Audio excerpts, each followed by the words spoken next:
Today is January 24th, 1987. I'm Rosalyn Bronstein for the Local History Project of the Palm Springs Library. And today I'm with Joe Henderson, a longtime resident of Palm Springs. Good morning. Good morning, thank you. When I say longtime residents, how long ago are we talking about? We came to Palm Springs, the family did, in November 1923.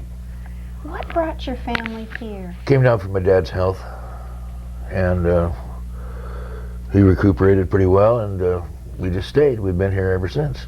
And where did you come from? We made a heck of a long trip. We came from Riverside. That is a heck of a long trip. Yeah, I was born in Riverside. Oh, yeah. Mother and dad are both Canadians, or were. Of course, they got their citizenship, and Dad picked up that darn black flu during the war. He never did really get rid of it, so that's the reason he came to Palm Springs. Well, what brought them to Riverside originally from Canada? Do you remember that? Oh, Dad was interested. Well, he really came to California for his health, and Mother was a young librarian, and she came to Riverside to do her postgraduate work at the Riverside Library, and then that's where they met. So after a year, they went back to their prospective families and got an okay. One to Vancouver and one to Montreal, and they met back at Grand Canyon. We were at the El Travar, and then they came back to Riverside to live.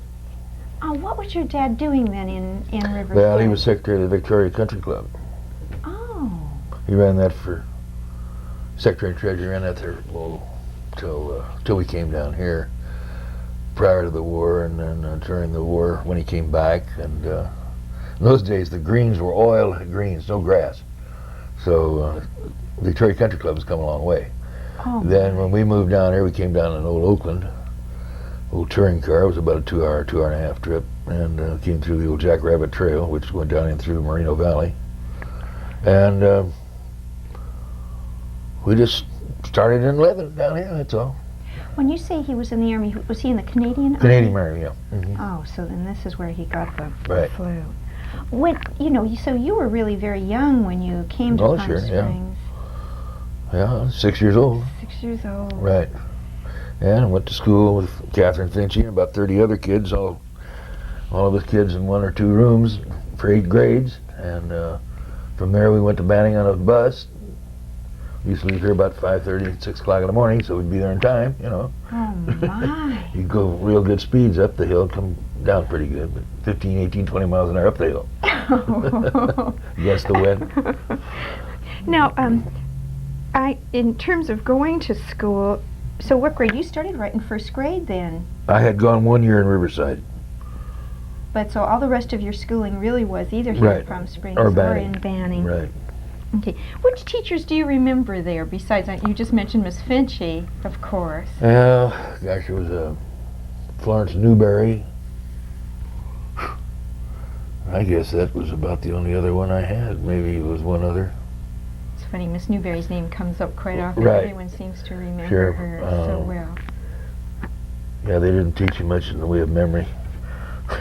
Now, in terms of, who went to school with you that you still kind of remember, or who were some of your buddies? Well, there was Francella Abbott, Jean Fulford. Of course, Howard was in Banning. There was Ted McKinney, the Cobles, Earl Whitaker, Chet Goff. There were some Crosleys, a few Goffs. Crosley was the first black family in Palm Springs, and he was a water hero for P.T. Stevens. Then he later came out here and started the park out in Tramway out here, across where we have the theater, and then that was later taken over by Hollister, all that lease.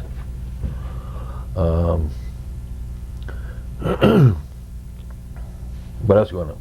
Well, just those are very familiar names. Yeah. Very familiar names that you're talking about. Did most of those, the students who you were with in grammar school, go on to Banning then? Yep. Yeah, most of us rode the bus up there. There was, there was Ferd and Warren Coble and Jean and the Abbotts and myself and Chet Goff, And like I say, the Crosleys and the Albert Goffs, which were cousins of the Crosleys. Some of the more influential went to private schools from there. I mean, I think Jean Fulford went to a private school the last couple of years, and I know Sally did. And so, I mean, you know. So you're talking about Sally Stevens? Right. Yeah, whose father built the Elmira and all. Well, let's see. Then there was Milt Hicks was a little older than I was, but he rode the bus, and Harold rode it before I did. So we knew the Hickses, you know, very well. They old pioneers of the town. And I heard that some kids actually stayed in Banning. yeah, some of them stayed there. Would go up on a Monday morning and then come back on a Friday night. I did that for about 6 months, I think, one stretch. But it's kind of stayed with the family there. Some family there, yeah, and it was all right, I guess. But the thing was, if you went out for sports, the bus would leave at 3 o'clock. No matter whether you were out for sports or not, so you had to hitchhike home. And there used to be a standard station there on the corner where the San Gorgonio Inn is now. And anybody coming to Palm Springs after 5:30, 6 o'clock at night, look on the station, see if any kids standing there waiting for a ride, you know. And it was just automatic. If you were coming to Palm Springs that hour of the night, you looked to see if any of the kids were standing there. Had been out for football or basketball or something else. They're waiting for a ride home, you know. Oh, that's great. So it was worked out pretty good. Because I heard that bus trip could be long and that the bus broke down and... Oh, not that bad. Not that bad. No, they had pretty good equipment for those days. And the roads, of course, it was just a... It was just a two-lane road full of dips. There were none of those bridges that are out there now. They weren't there. Well, you can see the old road on the south side, right alongside the railroad track there, you know. But that's sort of evidence of right. of what that road was like. Well, when you were going to Francis Stevens, how did most of the children there get to school? Did most of you just walk? We didn't have far to go. The town was only about 4 blocks long. So it wasn't the busing that we have today in terms of. Well, today they'd still bus them. Well, what I wanted to know too is, what did you do for fun, kind of in those growing up years? You know, you told me about some of the kids. Oh, we did a lot of hiking and up in the canyons, and summertime you'd go up through Murray Canyon up the top, spend a couple of days. There was the old nickel hole at the spring of the year up in Tockwitz. Not the nickel hole, that was the green tree. The nickel hole was around the corner. And, we had a lot of fun. Marbles, football, you know, the regular things, you know. So it sounds like it was a good time. Oh, sure. You had told me before that your good buddy was Harry Reid. Yeah. Harry and I grew up together. Doctor came to Palm Springs as a house physician. I think it was in 28 or 29 for the Desert Inn. And at that time he had a hospital in Estes Park, which he opened up in the summertime. And my mother went back and worked as a nurse for him a couple of summers, and I went back, and then Doctor took Harry and I one time to Hawaii back in 31 or 32, I guess. I forget what it was. But no, Harry and I grew up together pretty well. And then he went on to Menlo and then to Stanford, and got into the building business with a guy by the name of Truesdale. I'm sure everybody's heard his name. And then he went on up to Sacramento, did a lot of building up there. Truesdale did a lot of building in the Beverly Hills area, but he built here in Palm Springs too. Yeah, well, Paul built, the first big project he had was that, let's see, what's the name of the street? Mesquite. Everything from Mesquite to the Wash, north, and then one block. No, he didn't do that.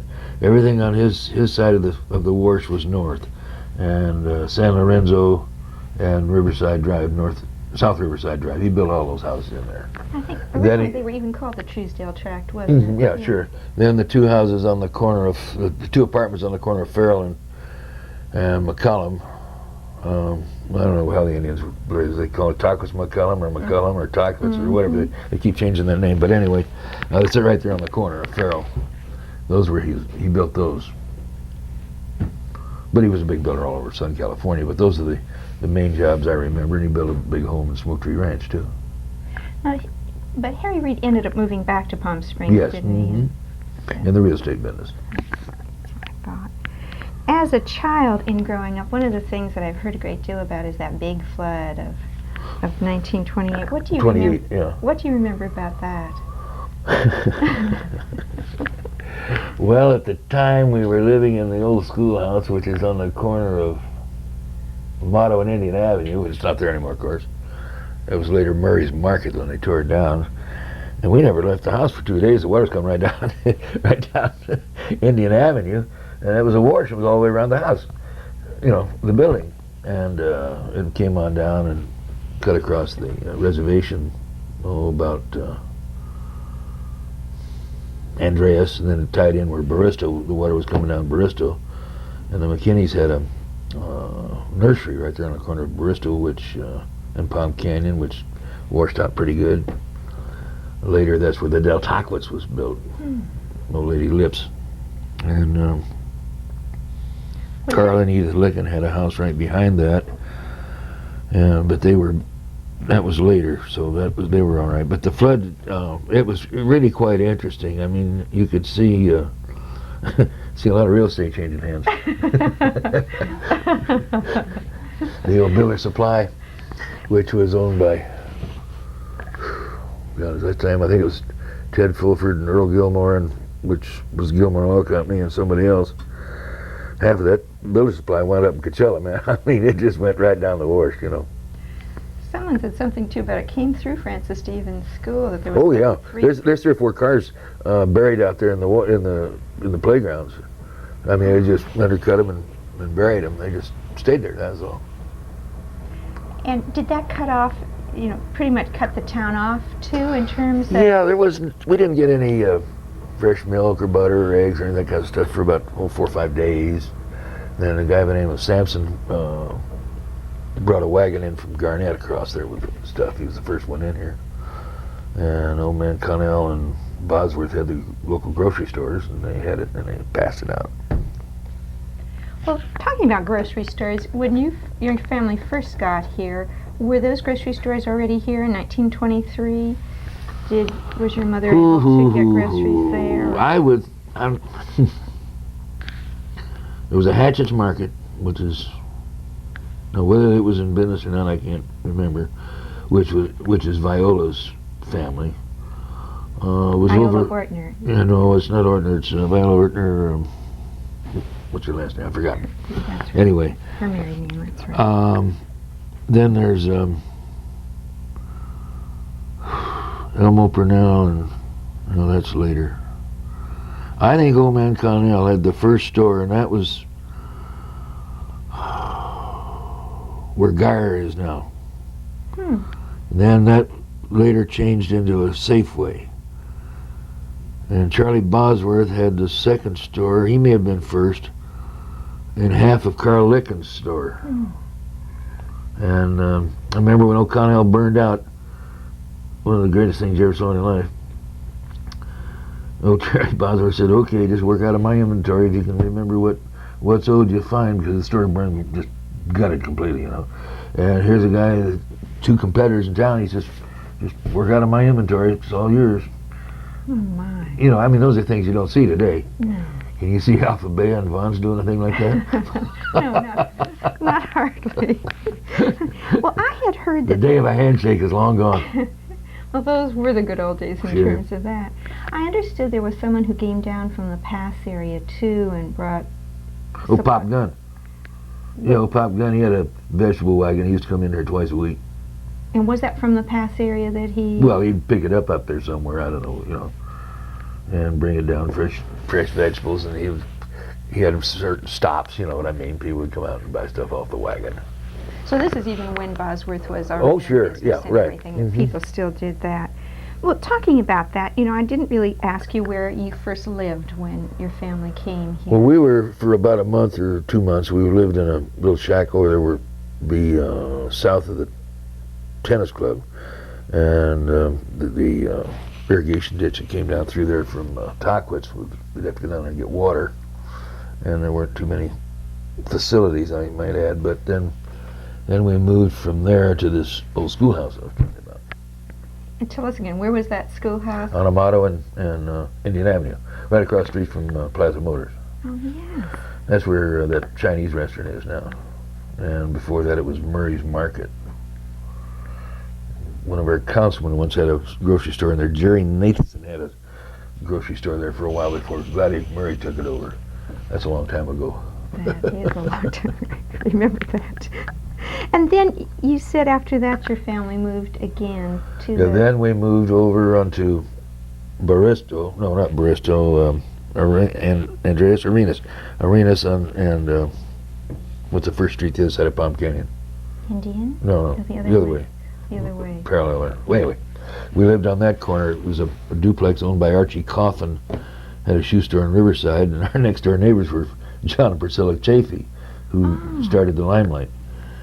And then And the Limelight was the first newspaper. right, and then Barkle started the Desert Sun later, Harold Barkle. So you moved to And that then from one. there, and then we bought Sunshine Court, and then we lived in Sunshine Court for a long time. And where was Sunshine Court? Right across from Perina's.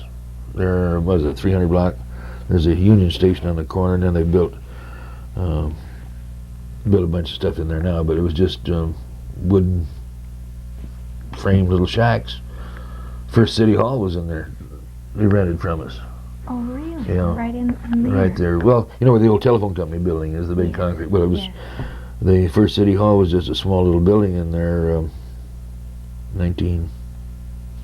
Was that when the incorporation was 1938? Yeah. They just started. That's where their first offices were. Pete Peterson, who's now a real estate or stockbroker now, was the first treasurer. And who was the first mayor? Frank Shannon? No. Maybe it was Phil. Phil Boyd. Yeah. And then I guess Frank Shannon came along. First gal on the council, of course, was Ruth Hardy. She's responsible for those palm trees. We always give her credit for all the palm trees up and down Palm Canyon Drive. That was her big deal. Funny thing, that whole council, except Ruth, were all Lions Club. Oh. Today we'd probably have to take her into the Lions Club, you know.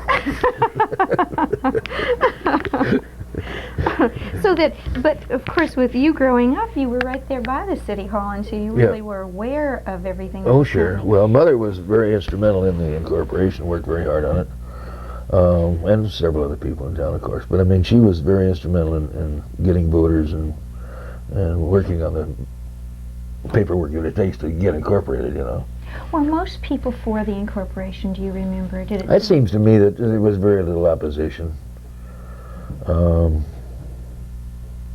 I really don't think there was too much opposition at the time, but I wasn't that interested. Well, you were just a kid. Do you remember that it made much of a change in terms of how the town was run or what happened? Well, instead of having a cop come down and sit in front of the Palma Hotel on Wednesday afternoon, we had our own police force. He'd come down in an old Model A Roadster and sit there, and anybody had any beefs, they'd go talk to him, you know. He'd have a couple of beers, a little time out there, and away they'd go, you know, back to Banning, you know. That was the police force. And Did you need much more than that? no, then we had, I think one of our first police chiefs was a guy by the name of Bill Seaton. And well, the force grew, and it's grown very well. It's been very, very well handled as far as I can see. I think it's one of the better police departments in the county, I'll guarantee you, even today. I mean, it's very well done. What about fire department too? Because you mentioned that Mhm. when the grocery store went up, did you form a? Well, we had a volunteer fire department. Let's see, I think my badge was number 4. Bill Anicio, Earl Huff. Earl Neal. I can't think. Tom Kiley. He was later, but he was on that volunteer. There were a whole bunch of them. I mean, Harold And Smith. And then Bill Vianicio, Then he became the first fire chief. and he had that job for a long time, Yeah. didn't Mm-hmm. he? He was there. Did a good job. So that- Built a good department.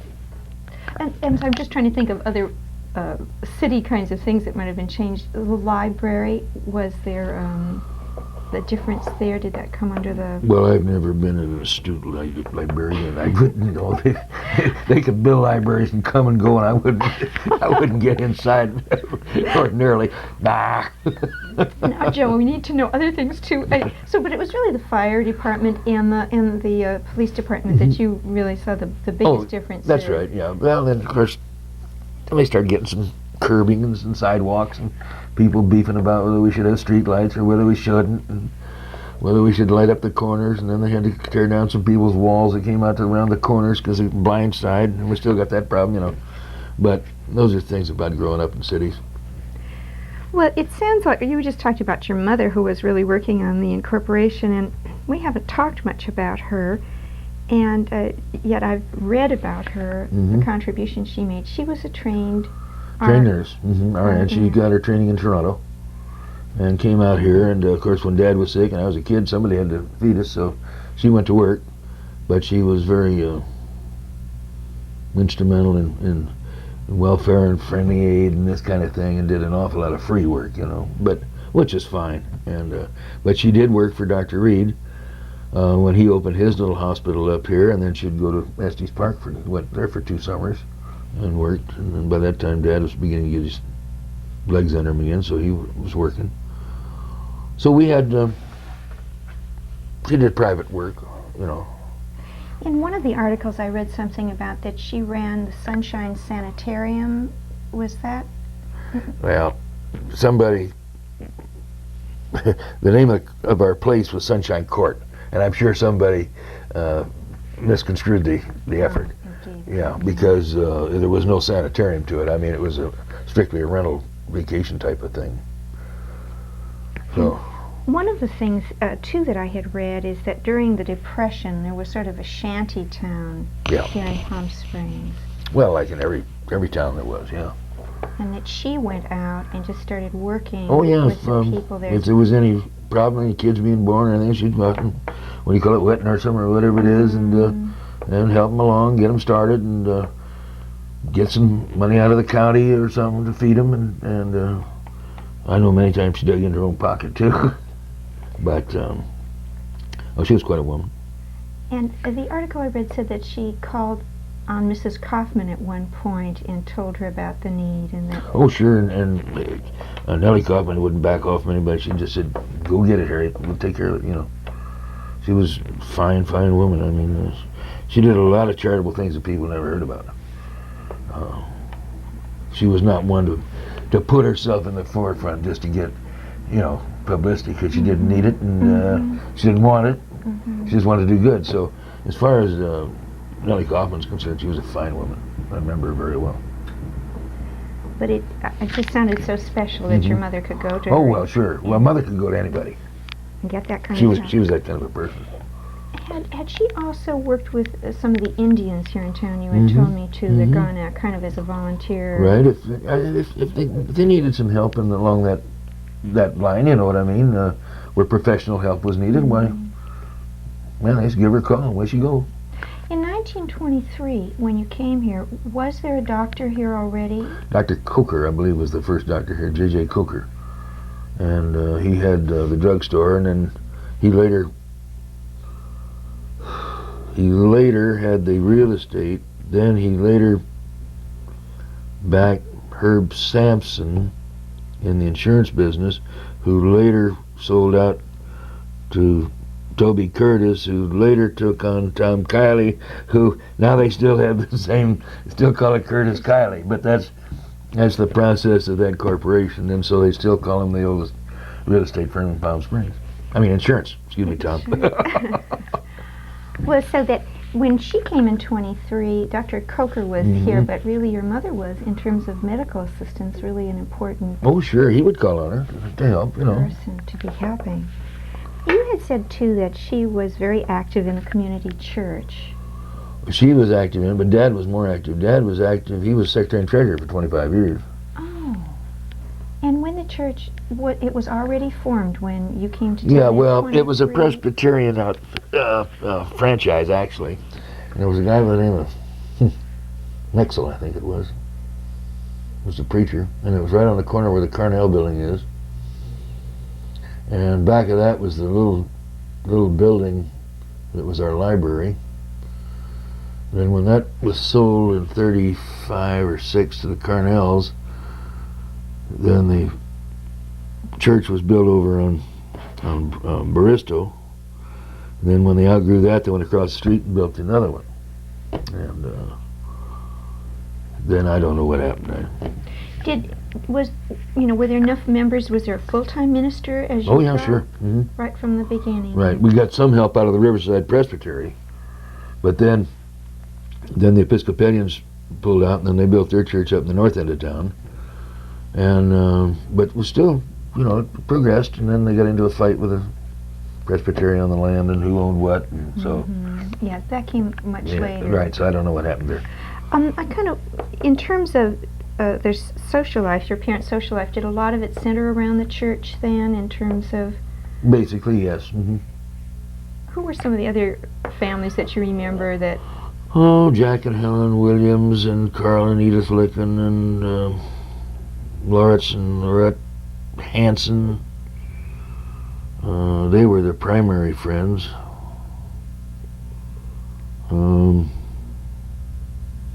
They were the primary friends of Mother and Dad that I can remember. So in a time when there wasn't really that much to do in terms of other activities, they spent. Well, and all together. this and this whole bunch always used to go to Idlewild for the summer. Oh, Later on, in the late start? 30s, or during the war and after the war, they all had homes up on the hill up in Idlewild, and. How did they get up there? Did they take the Banning Road, or? No. By that time, this 74 had been cut open. That was done by hand labor, prison labor, and that was cut open in the late 30s. And no, that's the way they used to go. Of course, a lot of them still went Banning because it was cooler, Because when you left Palm Springs and you got through Cathedral City, there wasn't much water until you got to the top of the mountain. Mm-hmm. And in those days, funny story, Earl Huff and I left one time. We went up in a Ford and the damn water hose broke. The only thing we had was a case of half gallons of 101 beer. So we taped the hose, and man, we couldn't get the smell out of that car because it boiled that beer. It was 6 months getting the smell out of that thing, but we got up the top of the hill, but we didn't have any beer when we got there. Well, how long would it take you then to get? Oh, it was about a 2-hour drive. Not a real long one, but if you didn't have any water and you busted the water hose, it took a long time. Because there just wasn't much between here and up there. And so quite a few Palm Springs families. Oh yeah, there were a lot of families up there, went up. Oh, and that's the way you kind of beat the heat. Well, Moya was social director for the inn up there for 3 years when I was in the service. She'd go up in the summer and be the social director for it. One of the things, too, that came out of your mother's helping and working with Mrs. Kaufman was friendly aid, welfare and friendly aid, yeah. That was something that was very important over the years in Palm Springs, and I know Moya was active in that too. Right. Mm-hmm. But that your mother was very active in that for years. Right. Mm-hmm.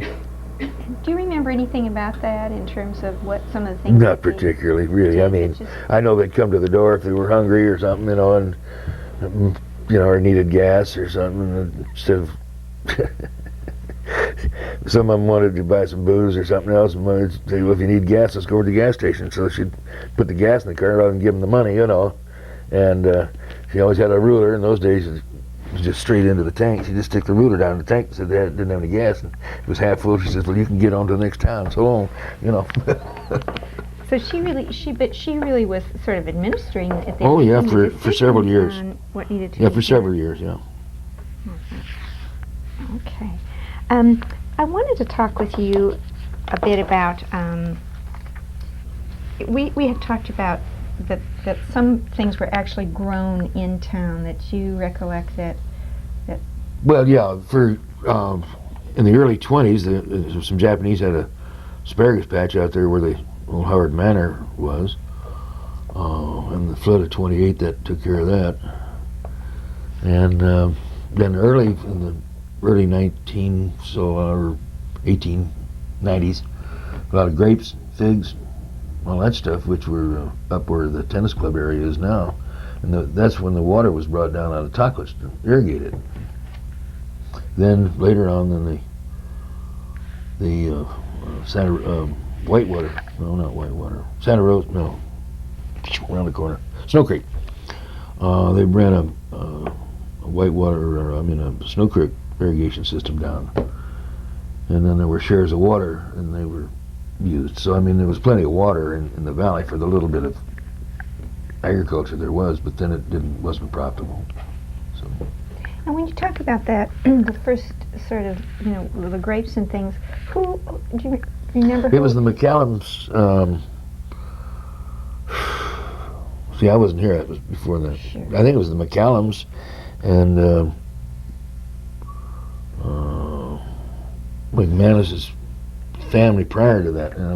What their names were, I don't know the history on that. So by the time you were here, there wasn't as No, much it was of gone. that going It was all gone. on, Yeah. too. Mm-mm. The asparagus farm, though, had been there for... So I guess several years. I don't remember. I don't know. But I just know when the flood came down, covered it all up with water, but asparagus grew like heck. So it's hard times. We just cut all asparagus you wanted. I swore I'd never eat it again. Now I'm paying $2.50 a pound for it. But in those hard times, anything that you come Sure. to, I'm sure fresh vegetables were very wonderful. We were talking about the tourist season. When you moved to town in 23, were there were tourists coming in? The Desert Inn was here. Right. And the Palm Springs Hotel and the La Palma and a place like Sunshine Court and some of these small places. But that was a Thanksgiving through Easter program. That was it, period. And did those places more or less close up then for the rest of the year? Oh man, they buttoned them up so tight the rats couldn't get out. And how did the tourists get here? How did they usually? Well, they came by car or they came by train, and we had a station out there, Windy Point, and people from New York would come out and get off the train out there and wonder what the hell they'd done to get out of here. The wind would be blowing 40 miles an hour, and So, And so then the hotels would send cars out to pick them up. Right. And when people came out, how long did they come for, since it was such a big trip? A lot of people came out and spent, a month, 6 weeks, and the wealthier ones, Thanksgiving through Easter, that was a big deal. Then these same people, before that, used to come out and stay at the old Mission Inn in Riverside in 1 2 3 4 5 along in those areas, and they'd get off the train there in San Bernardino and then get bussed over to Riverside, Mission Inn for Frank Miller. But then as the town of Riverside started to progress and grow, then they heard about Palm Springs, and so we started to get some of that.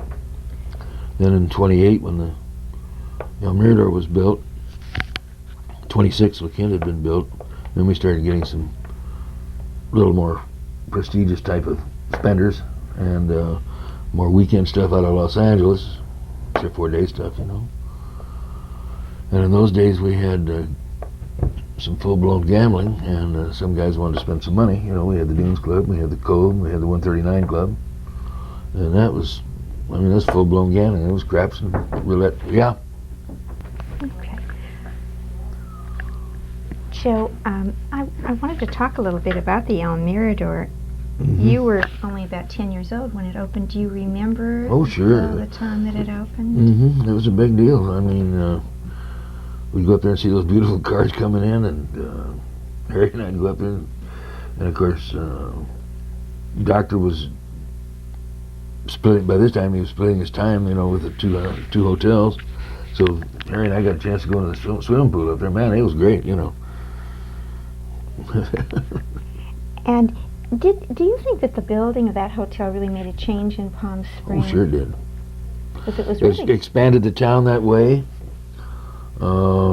It brought a lot of employment into the town. For when you take a hotel like that, little town, you employ 50, 60 people or 70. Well, you really put a shot in the arm, Absolutely. And it's kind of interesting. It was the first full-blown golf course out there. Even today, you'll see where the tamarisk trees are in hedges in certain areas back there. They're diagonally. Well, those were put up as windbreaks for the different holes, and it was kind of interesting. Stevens put up the water, and old man Neil put up the landscaping. The Hammond Lumber Company put up the materials. They had a little tough time for a while, but reorganized and got it going. You're talking about P.T. Stevens then. Yeah, Sally's dad. And where had he come from when he came here? I have no idea. So he came down and really made some changes. So did you tell me that he also had the water company too? He had the water rights out of Snow Creek. Oh, so this kind of led into it. You also talked about the publicity at the El Mirador that Frank Bogart and Tony Burke were responsible Right. for. Well, Tony's been a character around town till he died. I mean, he's just fantastic, you know. He's been in the real estate business, and he's been in the PR business, and he was at the tennis club, and his little English accent, if he talking to an Englishman, he could really put it on, you know, if he had to. But he was quite a guy. He did a lot of publicity work. Some of his pictures that are on file at the Palm Springs Historical Society are great. And he had a way with celebrities, didn't he? Oh yeah, he just come unglued, you know. Oh boy, he knew how to handle them. And of course, a lot of celebrities in those days, it wasn't as common to have international deals, you know. And so somebody from Los Angeles or somewhere else that had never gotten tied up with a guy that had an English accent, then they thought this was out of this world, you know. And then there was Frank Bogart, too, Yeah. so he came here when he was very young. Yeah. And what kind of publicity was he doing? Well, he did a lot of Western stuff, and then, of course, he, I don't know just the years, but he was the one that was pushing Thunderbird Ranch, which later became Thunderbird Golf Course. But he wanted that as a horse ranch out there, and build homes and have people with small operations, you know, their own private stuff. But then he went into publicity and with the El Mirador, and then with the city, and then very involved with the chamber and real estate. He was one of the pushers of the first community golf course. He was one of the pushers of the first up on the center, up in the Cove area, and he was in a lot of developments. Frank was very instrumental in doing a lot of good pushing. I mean, good developments for the city of Palm Springs. He didn't ever fool with something that would degrade it, you know. But always And you know Frank well enough that if he didn't like it, he'd tell you. And always kept that basic interest in riding, though, Yeah. and horses and all, too. We're talking about that the Desert Inn, you know, with Mrs. Kaufman attracted people, and then the El Mirador, and the La Quinta was built in 26, so 26, that pulled people more down valley. Yeah, I don't frankly, I never even realized La Quinta was there until I was much older. I mean, and then I realized that, you know, yeah, the La Quinta Hotel's down there. So what? You know, But that's the way I feel about it right now with all this developments going on. PGA West and all the rest of them. So what? We still got Palm Springs to look after. That's right, we do. We were talking about some of the places that were good for tourists and for the locals too. We were talking about the original dollhouse. It was a place that the local people really liked to go to. Right. Well, this dollhouse moved 1, 2, 3. I guess where Sorrentino's is now is the fourth move. And Where was it first? well, the first one was right where the community church is. It was part of the Orchid Tree Inn, or the Orchid Tree Motel over there. The last house going on the north end of the Orchid Tree was the original Desert Inn. Now, Dollhouse. did that operate all year then? No. That was seasonal too then, and closed up. So Right. that was also the sort of Thanksgiving through Memorial Day That's right. kind of thing. You mentioned a crystal room that was open Yeah. too. What was that? Mrs. Cody. Well, that's the old Palm House. Oh. The first, when that was built, it was all lined with mirrors. And I think that thing's changed hands, I don't know, 10 times. Palm House is about where Lyons is today. It is the same building. Same building. I think if you tore off the interior walls, you'd probably find some of the mirrors on it. It was Madame Zuka's, it was a non-commissioned officers club, it was Well, of course, it's been Lions for a long time. Before that, it was not Ethel's Hideaway. What do you call it? The Vixadeus Palm House. And, I think it was Palm House in the 40s, wasn't it? Yep. And into the 50s. right. And who was Mrs. Cody? Because Oh, well, Mrs. Cody's an old time family. I think she probably dates back as far as, almost as far as the Kaufmans. They had a Bill Cody was an electrician, and they owned quite a bit of property around town. A lot of it down there in that end. Well, the Palm Highlands tract, I think, was mostly her property, which was subdivided down there. So you mentioned briefly the gambling in some of the places that we talked about. You said, now who ran the Cove? Because I know that was one of them. well, that's where the present Elks Club is. That was Frank Portnoy. And I think he's still running the pit over in Vegas. Oh, really? 84, 5 years old. And is that where Al Wertheimer was too? No, Wertheimer was off here off of Date Palm, and he had the dunes, and it's burnt down several years ago. It was burnt down a long time ago. But that was a black tie joint. I heard that was very elegant. They came out of Detroit. And actually, Wertheimer brought Portnoy out, and then they split, and he went on his own. Of course, the first club was owned by a guy by the name of Earl Saucer with the 139 Club. And then he picked up a young guy by the name of Walter Melrose out of Golden Gloves out of New York, and then he turned it over to him, and then as Walter got older, then Bucky Harris ran it, and Bucky, I think, is still running a joint over in Vegas. So And did this run also seasonally? This was also in that same tourist season? basically, during the war, they stayed open pretty well. You had said something about they didn't encourage the local people to No. gamble. No, they didn't want our money. And that was real smart on their part. I mean, you take a couple of guys that go broke, and so the family doesn't have any food for the week. The wives get a little unhappy about that kind of stuff, and so he just made it a policy. Blow $100, you blew $100, and that was it. Have something to eat and get going.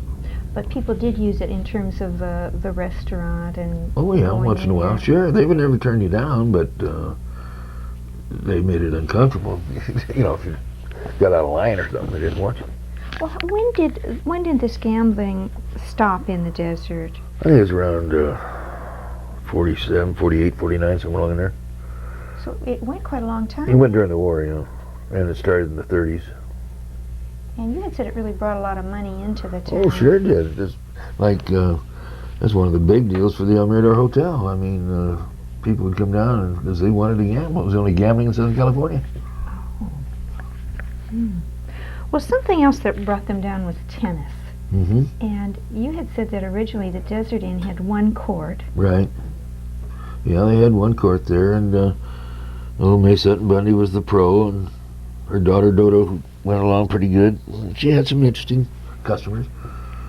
And in the late 30s, and I had a sporting goods store for a couple of years, and I used to strain a lot of rackets, and once in a while I get invited to play here and there. And I never did play much tennis after the war. So. And then you said that the Racket Club came along in about 36. Yeah, that was Farrell and Bellamy, Charlie Farrell and Ralph Bellamy. And that thing progressed very fast. It was more of a social type of thing, a faster group than the tennis club. Mm-hmm. You know what I'm talking about? Mm-hmm. And, they got a lot of movie people out there because of their background, and so they made the contacts and brought them out. Now, originally, was it just courts out there, and they... Well, they had a bar and a restaurant. You got to have that. And then the tennis club came along in 38. Yeah, but that was a little more back to Tony. Stop at 4 o'clock and have a cup of tea. But you said they had a restaurant. Mm-hmm. And bar, They had a didn't you? bar, sure. And then it developed as it went along. That building that's so pretty up against the hills, that came along later then? Not that much later. It's been expanded, let's put it that way. Really expanded. But there was a building there along that originally. And hadn't you told me that there was a flood once and the water came down off? Yeah, came out through the back windows and went out through the front in the middle of the summer. They got a cloudburst up there on those rocks, and it just came. Just made a beautiful waterfall. Right down the front of it. Yeah. So were the local people really very much involved in any of this tennis thing at the Racket Club, or? Some of us, yeah. Some people played a lot of tennis, but at times peculiar. They're two pretty cut and dry groups. The group that had to work and the group that didn't have to. And during the season, most of us were trying to get what we could to go through the summer with. Mm-hmm. And so you didn't have a lot of chance to, play fancy games. Mm-hmm. And then, well, same way today. The working guys got to work. They can't all go out and play golf every day. Well, talking about golf, though, you had said that Frank Ogert was instrumental in the first community golf course. Yeah, he and Mort Ullman and 3 or 4 of them. Well, what was the first golf course here? Oh, the first golf course was owned by Tom O'Donnell. So that O'Donnell. Yeah, but that was a private course. He built that for himself, period. He had the house up on the hill, and which I guess the Pallet Club is using now. But no, that was the first golf course. It was built for himself, period.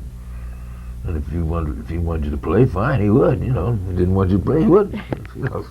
About like Annenberg out there now, like the cut of your jib, you could play with him. He didn't. You could caddy for him,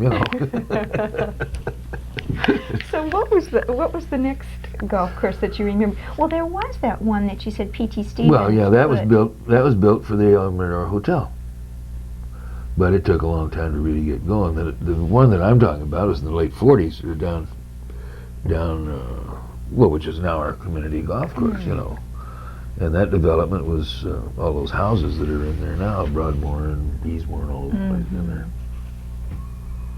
So that most people who came down there, though, before the community golf course was built, there really wasn't a place particularly for golf. Okay. I want to talk a little bit about riding and horses, because I know those have been, that's been really important in the desert too. Sure. What do you remember about? Did you ride as a kid? Some. And Los Compadres and the Polo Club and the Desert Riders, they're all compatible and they all get along together, and we work for the trails and try to keep them open as best we can for the tourists. Well, talk to me a little bit about Los Compadres, because I know that's a very active group today. Yeah, well, they started, I think it was about 35 or 6 somewhere, and the first meetings were Johnny Vance and Jimmy Cooper and some of the guys got together and they formed this group, and there used to be a little outdoor ramada covered with palm leaves next to the dining room at the Desert Inn, and Mrs. Kaufman let us use that for our meetings. And there was Elmo Purnell and Hutch and Billy Mosley and Annie, and it was a pretty good group. I'd say a group of 40 or 50, started, and it's maintained itself and gone along fine. It's a fun group. We don't have any particular charities, practically none. They might give a scholarship here or there, but that's not, we don't owe anybody any money. And we meet every Wednesday for hamburgers, and we have our little rides, and do this and do that. And have fought continually for open space. Oh, for sure, riding. right. Yeah, we do work on that. Same as the Desert Riders also do. They really work on that. Did the rescue team kind of come out of Los Compadres too, in terms of? Oh, the mounted police. I would say most of them are Los Compadres. Yes. It was formed out of there, I'm sure. I've never belonged to the group, so I couldn't tell you. Well, I'd like to talk a little bit about Polo Club, because I know that's something you've been very, very active in. And, well, not really, but the earlier years, remember we were talking about the other day, I gave you Snyder was one of the first ones, and Roberson, and of course Tony, and I can't think of all the names early, but Harold Hicks, and well, anyway, those are the guys that were, you know, the original members of it, and it started in a little shack out there next to the polo field, which was built where the Angel Stadium is now, and then had a kind of a potluck and set up a bar and had fun. Did people actually play polo? We did have a polo group in town. Yeah, didn't I show you some pictures in that thing? Right. Yeah. We had a polo team for a while, but you know. Did other teams come Oh, here sure. then from other places? Riverside and San Bernardino and you know, and then it died off for a while, and then now it's a big business down in the valley. You know that. I remember that there used to be a little building over where it's Angel Stadium Right. today, and that was we had a lease on the thing. I say we, I wasn't a member in those days, but it was a lease on it. One of these days the city said, no, it's going to come down, so then we had to find another place, and then they started meeting at the, I guess they started meeting at the Los Compadres with what's the little guy's name, been a caterer for a million years down here. Santos. Yeah, Santos. He would come out and cater it for us, you know. Now we're meeting at Smoke Tree Ranch. And so this has really continued, and lots of the old families still. They try to keep the membership within 75 or 80, and you write one check a year. That takes care of your meals. You can go if you want to. Forget it if you don't. You know, no big deal if you don't get your money back. And it's just a fun thing. There's no charities, no donations, no nothing. It's just, there it is. Just have fun once a month, 7 times a year. That's it. Well, I want to talk a little bit about, you know, when we talked before, you had said something about even as a kid you just always did odd jobs and worked because when your family came here, it was just, they really were hard times. Sure. And do you remember what your first job was in the desert? Probably sleeping at the church. And you had said then you worked for the Chaffees, the people who started the newspaper. Right. I was a printer's devil. I'd pick up the lead off the floor and get it in a pot and melt it, make it into cubes, and we'd pour out the ads and the forms and that kind of stuff. Yeah, it was kind of interesting. How often was the newspaper printed? I think it was a weekly to start with, and then it got to be bi-weekly, and I think that's about as far as it went. I think twice a week was as far as it ever went. What do you remember about the Chaffees? Because I hear they really were an interesting couple. Well, Priscilla had a lot of flair and a lot of color. She had a lot more than flair. I mean, she was kind of a large woman, and she'd go floating down the street, and she'd have this silver, the Indian silver all over, you know, and she'd wear purple dresses, and you know, and just, and then she'd see her coming, and get out of the way, because like a big schooner, full blown, coming head at you, boy. But she did most of the writing? Oh, yeah. John did a lot of, you know, the background work and what have you, but and putting it together. But then they did have a linotype operator after they got a linotype. Originally, it was all hand set. Our paper was all hand set, and so you worked there for a while then? Yeah, I worked there several years. That's where I got my Social Security number. Wow. Working for the Chaffees. Did the Depression make a difference in terms of businesses like that, like the newspaper? Oh, I'm sure they did, but Palm Springs is a unique town. It always has been, always will be. They're the last ones to feel it and the first to recover, you know. I mean, if there's any money floating around, they're going to get here, and if there's any left, they're coming. So, I mean, sure, we've seen some recession type of things, but the rest of the world squawking and beefing, and Palm Springs always had a pretty good go at it. In thinking of other jobs, can you think of any others that you had along that time? I know that you'd said that one of the first jobs you had was with Earl Huff in the in the gas station. I worked in gas stations, you know. And, is that kind of where your interest in cars developed? No, it was a place to make a living. No, I was always interested in cars. I mean, I built some hot rods in school and what have you, but no, it's always been an interest, you know. Well, had you and Earl known one another before this, before you started working for him? Oh, I knew him here, yes, but and of course our wives were good friends, and later on, you know, but of course Earl wasn't married then, and I wasn't either, but Oh, Earl and I played ball together, city leagues and that kind of stuff, you know. Earl was a good athlete. And I've heard just so many people did end up working for him there in the gas station. Yeah, he was quite a guy. Any kid that needed a job, they got a job. That was one of the things Earl did. And if they didn't have a place to stay, he'd take them home. Well, last summer at his funeral, I heard so many people saying that Yeah. they'd been taken in and given a job by him. Oh, And yeah. so many young people. Well, he started a lot of people off on the right track, I'll tell you. Then after you left the gas station, do you remember what you did then? How long did you work with Earl? Gosh, I wouldn't know. I forget. Like a year, a couple of years? Could or be. something? Jump up to 38, and that's when there was 37, 36. Somewhere along there, I had a sporting goods store for 2 years, and that didn't pay off very good. So then... But it did pay off because you met somebody. Oh, there, well, too. yeah, I got married. But then Moy and I went out and ran Ramon Trailer Park. Then I sold the lease on that and bought the bowling alley downtown, and I got drafted. So then I went to service. Well, tell us a little bit about the bowling alley, where that was. Right there in the middle of town, 12 alleys. Was it 303 or 313? I forget. You know, and it was we had 12 alleys in there. Believe it or not, they came from all over. Those old alleys. 2 of them came out of Yucca Valley. 2 came out of the basement of the Victoria Country Club. And 2 came from somewhere else. And none of that was new. You know, they were all hand set in those days. You know. Well, did you actually start the bowling alley? No. A guy by the name of Brownell put it together originally. Then I sold it to a guy by the name of Ludi Britch out of Riverside, who later went down and became mayor of Oceanside. And so that it was when you were still running the bowling alley that you went into the Navy? I got the word. And by that time, because Moya, I understand you met in the sporting goods store when she Yeah. came in to buy.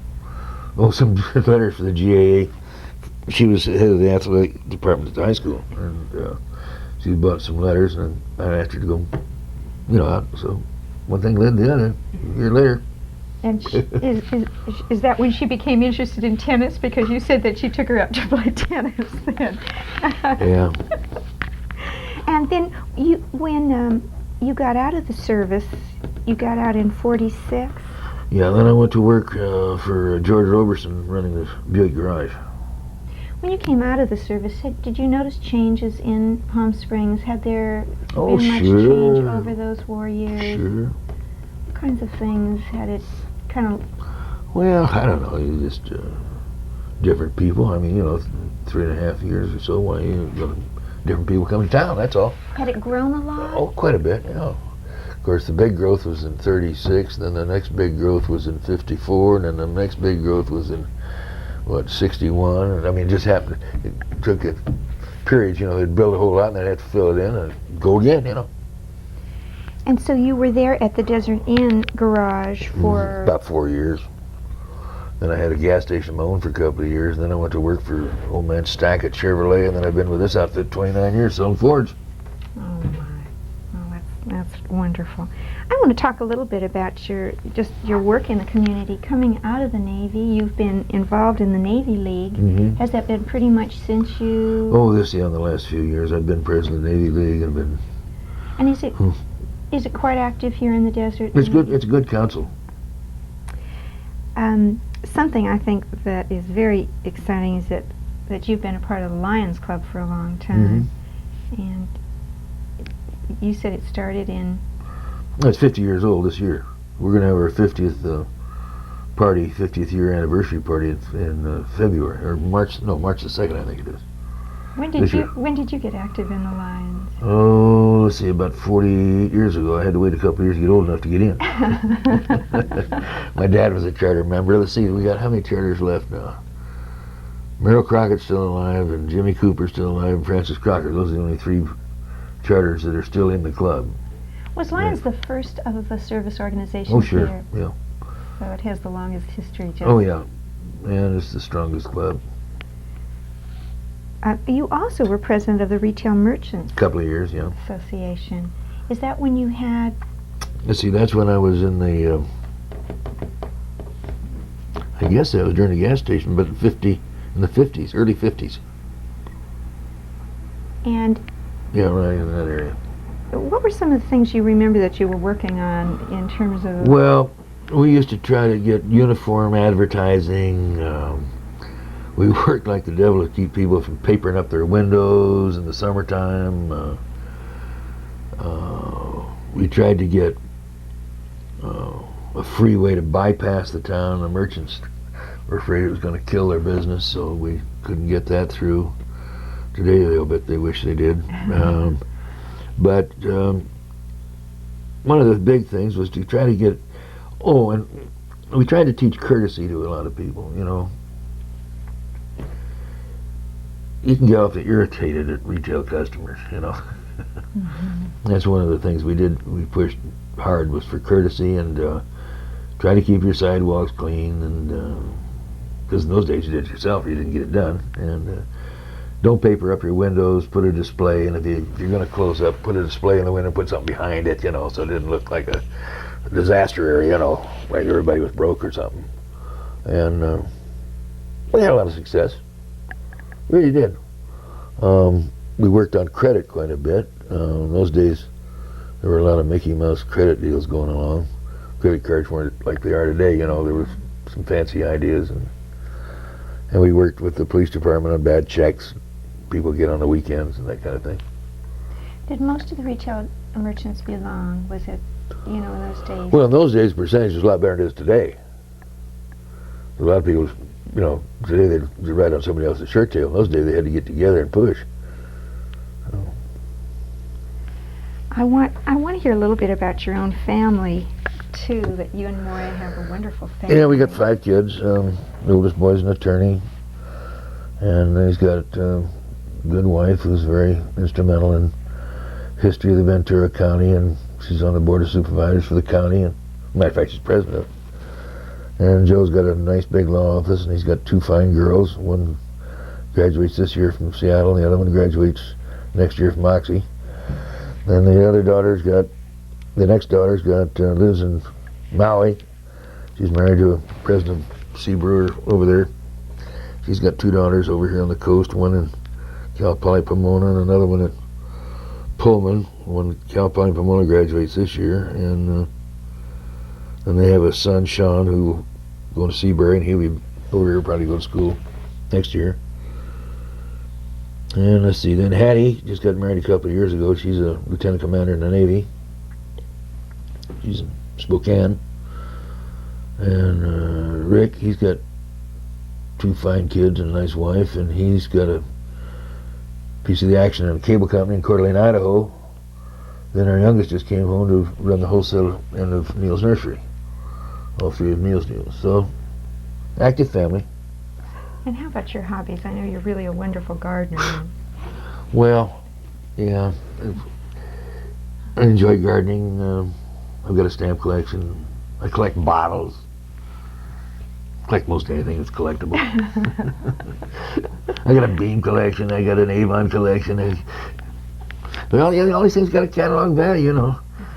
I can start bringing them out, and where the hell are you going to put that? You know, and I just back in the box, I guess, you know. But anyway, that's it's been a very, very fine marriage, and no problems. We got no kinky hairs or phony cigarettes or divorces or any of that stuff in the family, so we're very proud of it. My wife's very instrumental in being the head of it, so. Oh, Joe, it's been so nice to talk to you. Thank you very much, and thank this young lady over here for all her efforts and keeping us straight and smiling at us.